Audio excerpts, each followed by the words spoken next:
ডান পাশে বাম পাশে বসতে হলো কিরামুন কাতিবিন হইয়া। এখনো কিছু কিছু তাফসির মাহফিলে একটা মহল ডিস্টার্ব করার চেষ্টা করছেন। 16 বছর ওদের কাছ থেকে যদি এই শিক্ষা নেন, আপনাদের ধ্বংস হতেও বেশি দিন সময় লাগবে না। কোরআনের সঙ্গে যারা বেয়াদবি করবে তাদের চেয়ে বড় বেয়াদব পৃথিবীতে আছে? আন্তর্জাতিক বেয়াদব। কিছু বলবো জোরে বলি ইনশাআল্লাহ। আমাদের তো কথা বলতে দেয়নি 16 বছর। যেখানেই গেছি সেখানেই মঞ্চে উঠলেই আতিপাতি নোংরা লোকগুলো, সমাজের সবচেয়ে নোংরা লোকগুলো মঞ্চ দখল করত। ডান পাশে বাম পাশে বসতে হলো কিরামুন কাতিবিন হইয়া। খুব জ্বালাতন করত, কথা বলতে দিত না, অনেক অত্যাচার করেছে, কোরআন শুনতে তারা বাধার সৃষ্টি করেছে। আজকে যারা এই বাধার সৃষ্টি করেছে আল্লাহ পাক তাদেরকে বেইজ্জত করে লাঞ্ছিত করে বিদায় করে দিয়েছে। কোরআনের সঙ্গে যারা বেয়াদবি করবে তাদের চেয়ে বড় বেয়াদব পৃথিবীতে আছে? আন্তর্জাতিক বেয়াদব। কি বেয়াদব?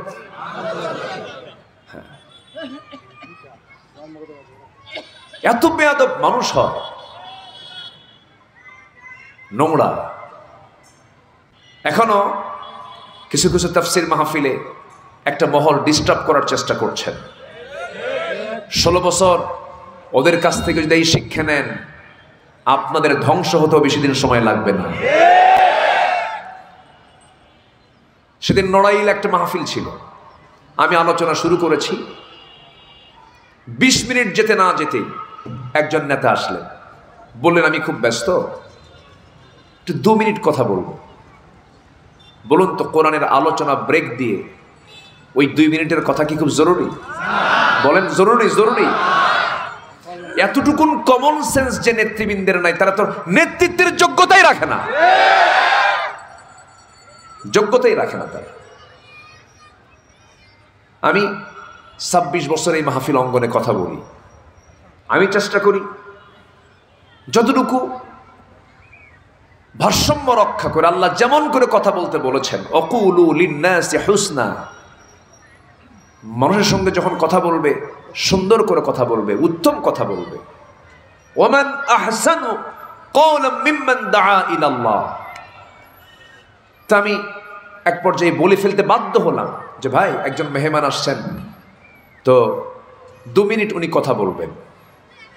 জনগণ সব দাঁড়ায় গেছে, বললে হুজুর আমরা অন্য কোনো কথা শুনবো না, চলে গেলাম। একটা লোক সামনে নাই, সব চলে যাচ্ছে। পরে কমিটি বলল হুজুর এই লোকগুলো আটকানোর মতো ক্ষমতা আমাদের নাই, আপনি একটু বসেন। পরে বসলাম, আল্লাহর মেহেরবানি সব মাহফিলে বসে গেল। ওনারা একটা নীরব আন্দোলন করলো যে কোরআনের ভিতরে বাজে কোনো কথা চলবে না। আমার দেশে এরকম সুপার ক্লাস কিছু বেয়াদব আছে না নেই? বলেন তো আছে না নাই? কোরআন যেখানে আছে সেখানে আর পৃথিবীর অন্য কোনো কথা চলবে না, এটাই তো বাস্তবতা। সম্মানিত ভাইয়েরা, আল্লাহ পাক একটা অনুকূল পরিবেশ দিয়েছেন, এটাকে আমরা কাজে লাগাবো। এটাকে আমরা কাজে লাগিয়ে আগামীর দেশ আমরা গড়তে চাই, কোনো ব্যক্তির মতবাদ দিয়ে নয়, মানুষের তৈরি করা বিধান দিয়ে নয়। আমরা কোনো ব্যক্তির পূজা করি না, আমরা কোনো দলের অন্ধ আনুগত্য করি না, আমরা সেই দলের অন্ধ আনুগত্য করি যে দল আল্লাহ দিয়েছেন। যে দল কে দিয়েছেন? আল্লাহ দিয়ে। কোনো ব্যক্তির আমরা অন্ধ আনুগত্য করি না। যে নেতার নেতৃত্ব মানি, আল্লাহ এবং রাসূলকে সামনে নিয়ে তাকে মানি। সে যদি আল্লাহ এবং রাসূলের বিরুদ্ধে চলে যায়, সে নেতৃত্বের মুখে আমরা জুতা মারি। ফাইন তানাযাতুম ফি শাইইন ফারুদ্দুহু ইলাল্লাহি ওয়ার রাসূল। সব দেখা তো শেষ করলাম আমরা।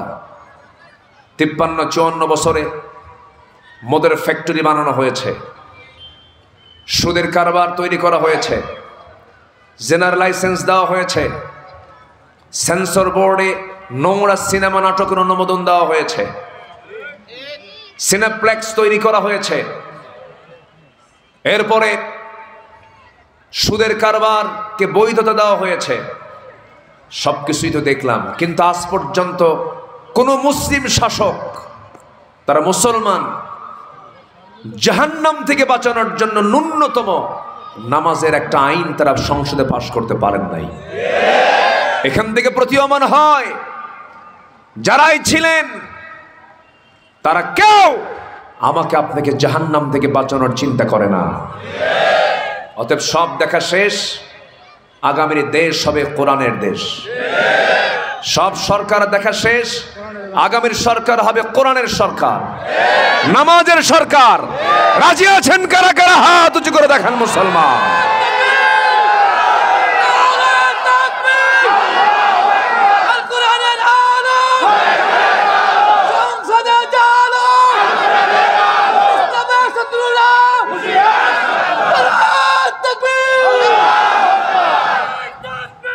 আল্লাহ কবুল করুন, জোরে বলি আমিন, আরো জোরে আমিন।